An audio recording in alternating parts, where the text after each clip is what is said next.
এই পৃথিবীতে সবচেয়ে বেশি আমি কথা বলে শান্তি পাই আমার বাবা মার সাথে।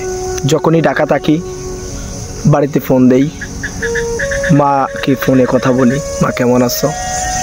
বাবার সাথেও খুব কম কথা হয়, তারপরও বলি।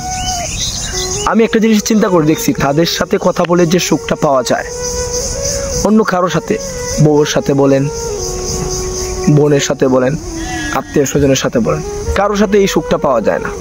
আমি কাজের থেকে এসে তাদের কাছে ফোন দিই, তখন আমার সমস্ত কাজের ক্লান্তিগুলাই দূর হয়ে যায়। সারাদিন মনে হয় যে আমি খুব ভালো ছিলাম।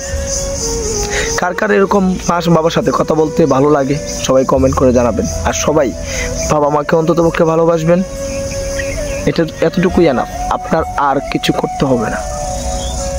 সবার বাবা মা ভালো থাকুক, সুস্থ থাকুক, এই কামনাই করি।